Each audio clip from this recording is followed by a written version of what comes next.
and welcome to another Mavens of Manufacturing live episode.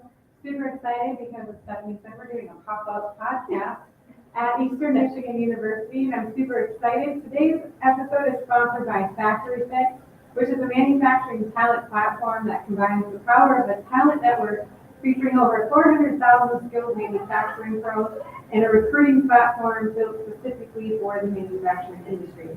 Today I'm super excited. We have two guests. I have Stephanie and Katie. Hi, ladies. How are you? Hi. Yeah, thank you for volunteering to do this. This is quite the setup, and I'm super excited because it's got really fancy equipment that I don't get to play with very often, so I'm super excited about it. But we're here for the Digital Diva event.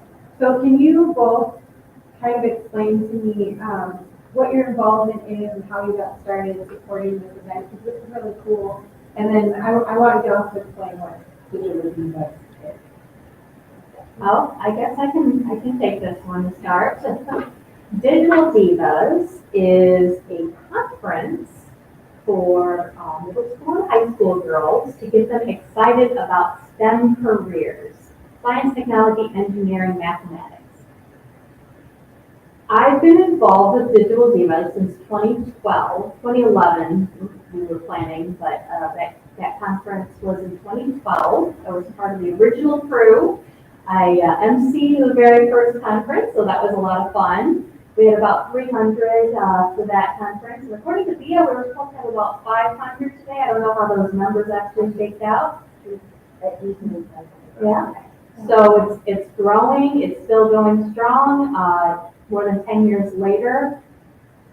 This is our first live and in person since the COVID pandemic. So very great to see everybody face to face. It is great times.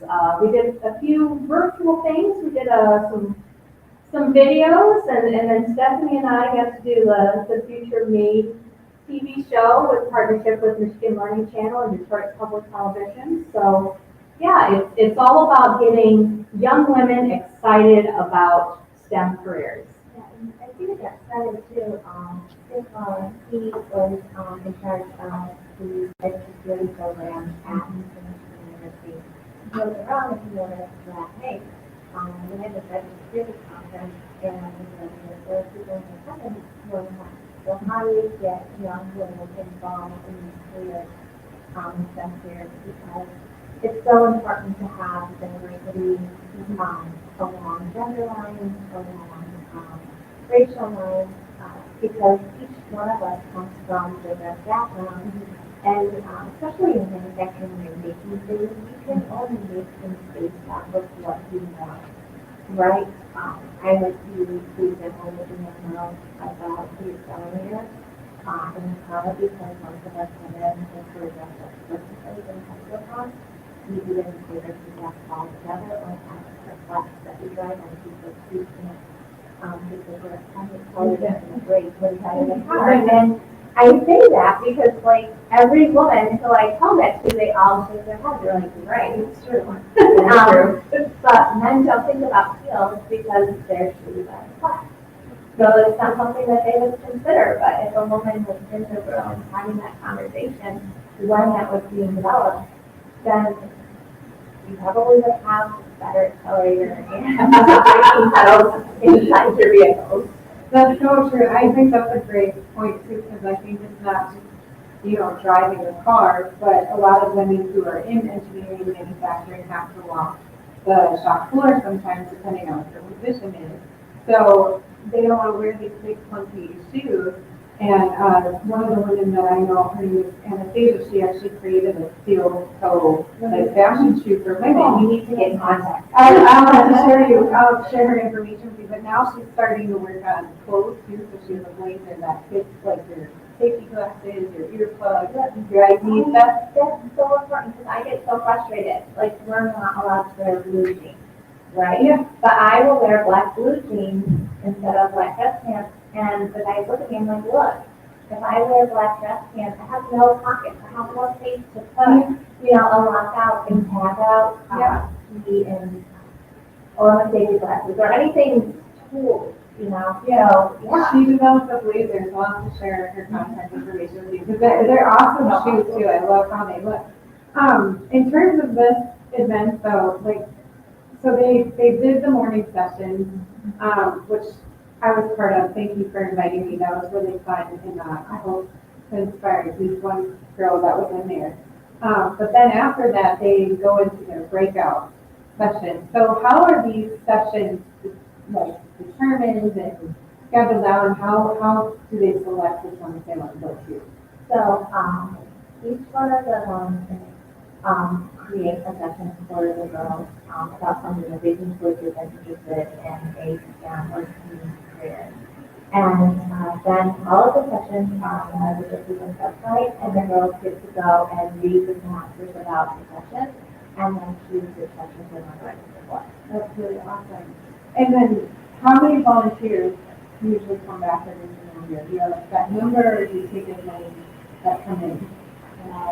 Gosh, it's many, as whoever wants to volunteer, I don't think that they have heard from anybody else. Are they all from manufacturing and engineering companies? Are they from the college itself? Like, Oh, there's a variety, yeah, that first year we were scrambling just to find people to volunteer. So, you know, I went to my network, I was a part of InfraGard, so I was able to connect with, an FBI agent.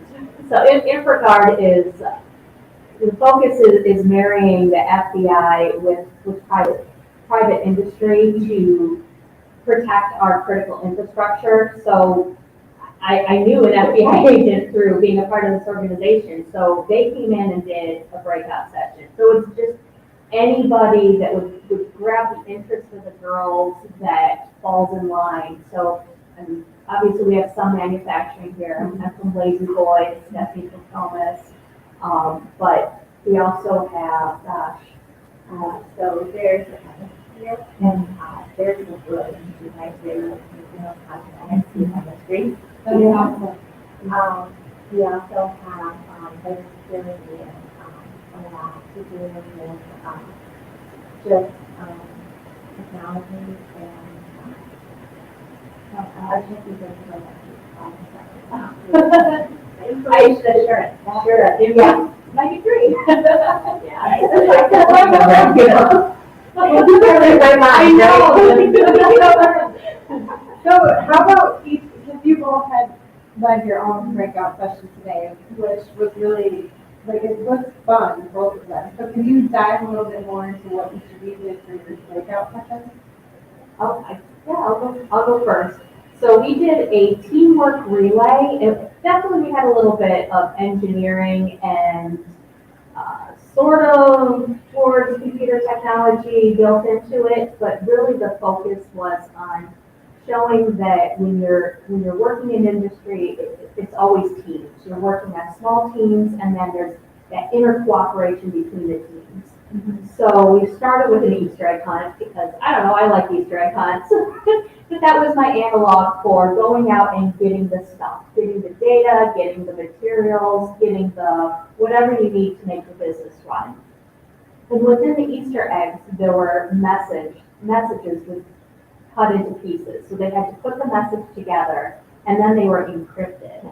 So they had to decipher what the message said. We used a variety of ciphers, everything from a very basic Caesar cipher, which is just a letter substitution cipher, to a book cipher, which is a little more complicated. So that one took a little bit longer to figure out, like Morse code, just some different things to look at.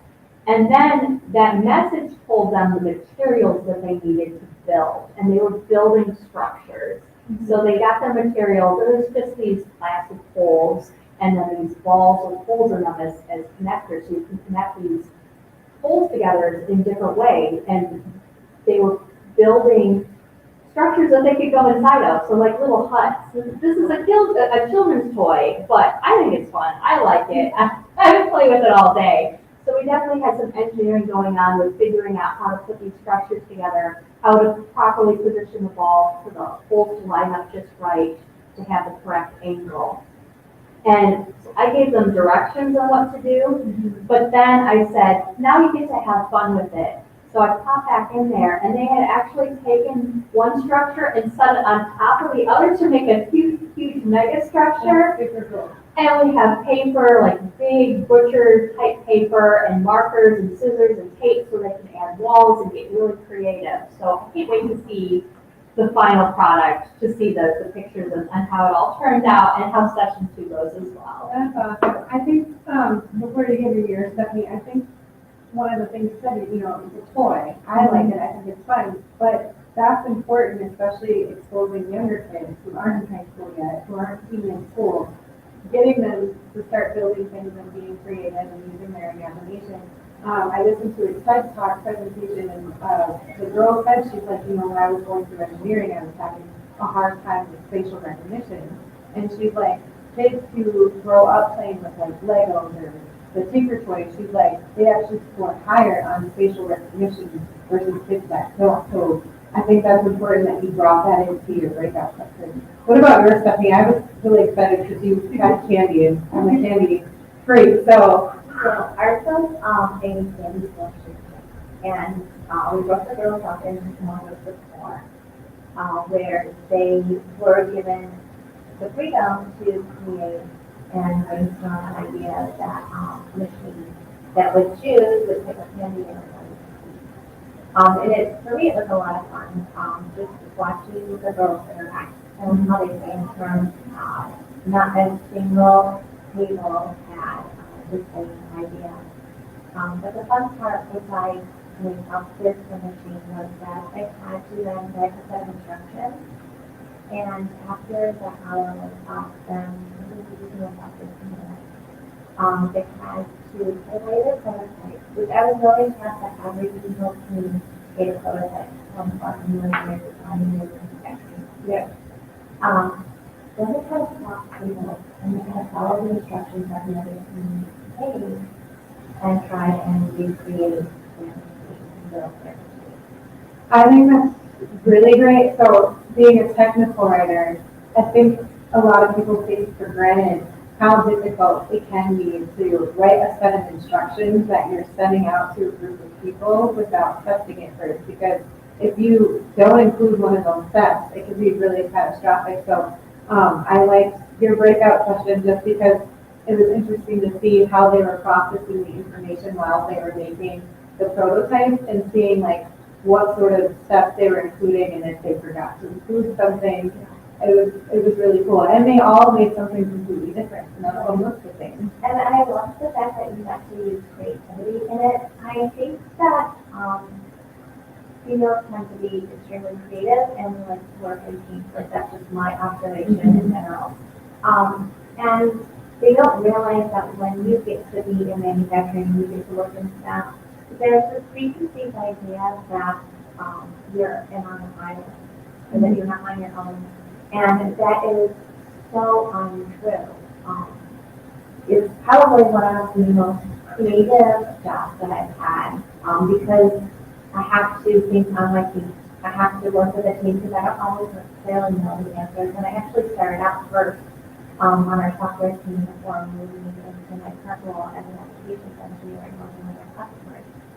And I wish more women and young girls would see that if you really want to work in a collaborative field, then look at them because they're much more collaborative than they have the impression of.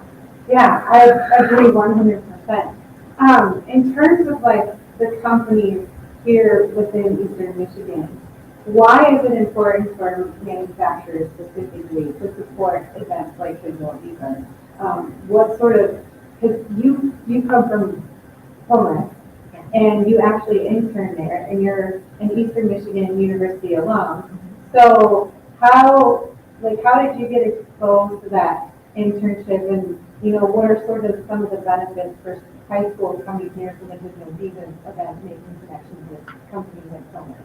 So, first of all, outside of just having the ability to employer with right, and being an impart, like, breaking down things that are out there. We get to interact with the faculty of the school, and make connections that way. You get to teach them about the programs that we have. If there's students, college students that are volunteering their town, and you get to meet and talk with them.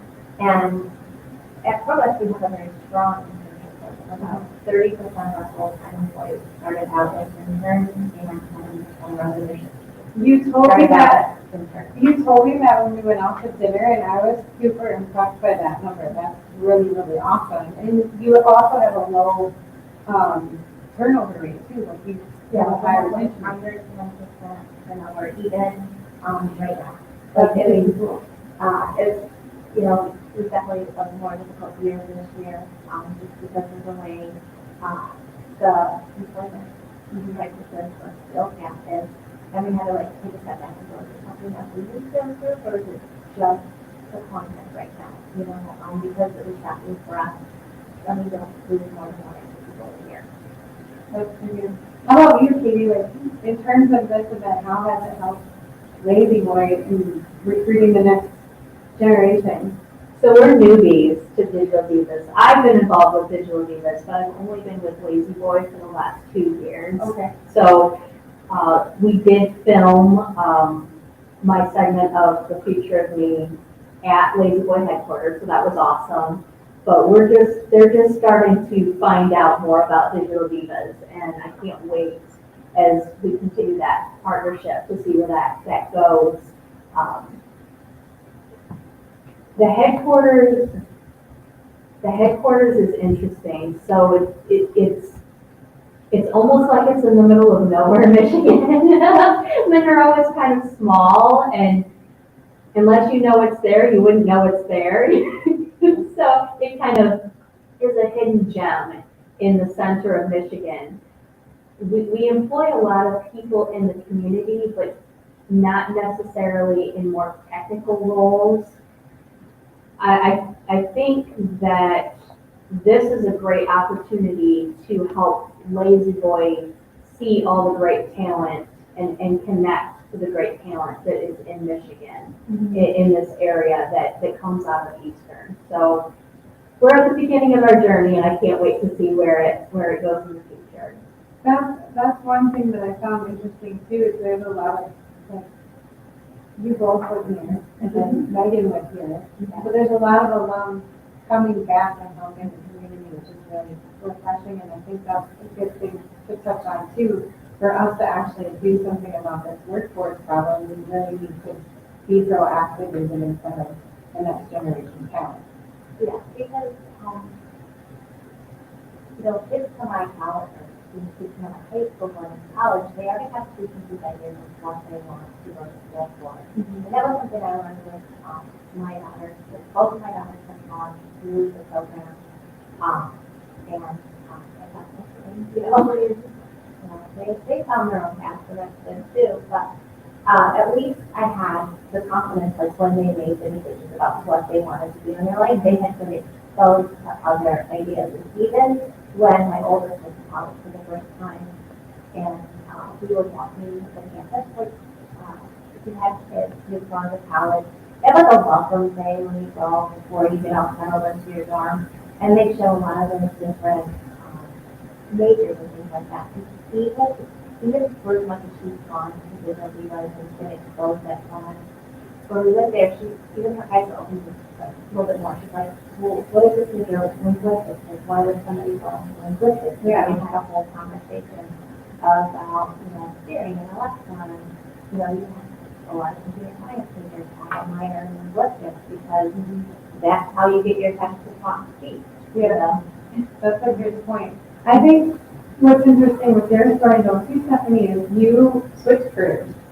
You changed your mind, and I think that's inspiring, especially for anyone who might not like what they're doing currently. That it's never too late to change your mind. So do you want to get into that a little bit and share that story? Because I really was so scared and didn't know it was the right place for me. I just said myself. And that's okay. I think that's great, right? Because we all have our paths, and when we're young, we think we go from A to B, and it's going to be this straight line. And when we divert from A on our road to B, we get scared and we get frightened. But the truth is, it's like nobody's path is a straight line, and you just have to enjoy that journey when you go from A to B. Yeah. So I started out as a computer, I started out as a biochemist. I went to college right out of high school, and I got placed in a year, and I was working, like, it was really cool research, I'm not gonna lie, it just sounds really cool. So I was, that was in genetics and DNA. Mapping and everything was first coming about, and so I was doing genetic research in the lab at University of Flint. Okay, sounds really cool.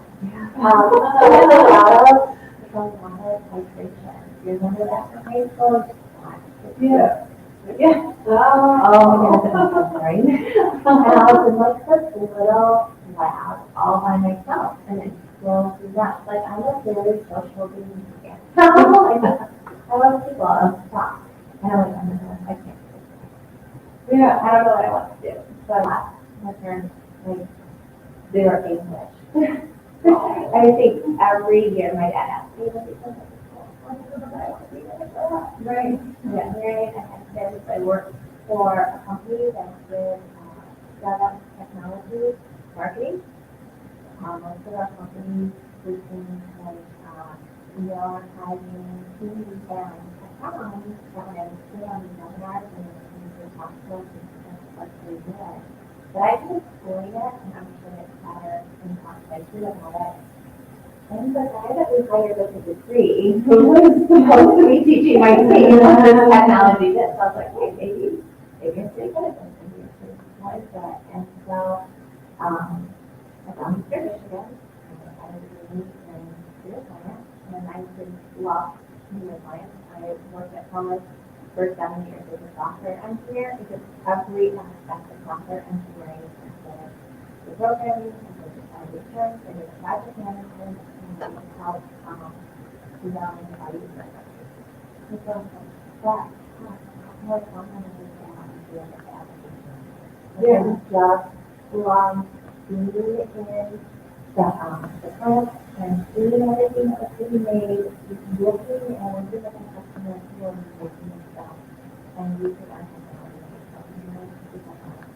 Yeah. And I worked for more months, because of the first month. Like, okay. We love you. So moms can be applications engineers, and you can change your mind and start over, and everything will be just fine. So we're coming up on time here. So one of the last questions I wanted to ask both of you, if you had an ask for our audience today, and I apologize, my phone isn't working, uploading the comments, and I saw notifications, so there are people commenting on the live. I just can't pull it up on my phone, I'm so sorry, but we'll all respond after this. But what would your biggest ask be in terms of, anyone here that's locally or people tuning in? What ask would you have for them? Oh, gosh. Encourage a girl to go into a STEM career. In our breakout, I didn't know this about my colleague that I brought with me, but she said that she wanted to major in computer science, and a close family member told her, don't do that. Computers will be gone in 10 years. This is around 2011, or 2001. They've been around for a while. Yes, they've been around for a while, and I don't think they're going anyway. Right. So, based on the feedback from her family member, she changed her mind and she got a teaching degree instead. But now here we are, however many years later, and she's basically doing the job of a computer scientist, just without that degree, just all on the job experience. But it would have been maybe a little bit faster and smoother path for her if she hadn't had that discouragement. So encourage girls. Encourage them. So, if you don't have a program like the Meaghan Ziemba, just go to the school or the schools. If they're looking for community members to talk with the students, to share with the students, and educate them about what's really out there. And it's so important because, most kids know that if you are, 5 or 6 years, or you can be a police officer, a writer, a doctor, and that's all they know about. They don't understand all the aspects of it. And this is truly a passion. But it's a good point, like, you know what you're exposed to, and I think today was a good example, like, the misconceptions that I brought up during my talk. There were people nodding, and yeah, we thought this was just a place for men, and we thought this was a place where it was dirty, dark and dull, or pretty boring, or we're not gonna have like a social life, and then, I mean, some of it's true in certain areas, but it's getting more diverse and with a lot of opportunities. Definitely, and I mean, even like going into a manufacturing plant, they're not the same. And I remember, like my dad worked for GM, I was working in the GM plant when I was like, and now when I go into another plant, they're not the same. They're not that. The lighting is better, and part of that also is too the technology, right? As we are going to the different technologies such as electronics, electric from hydraulic technologies, you just don't have the same math that you would have before. Yeah. So I want to thank both of you for taking the time out of your day today to come do this pop-up podcast live today.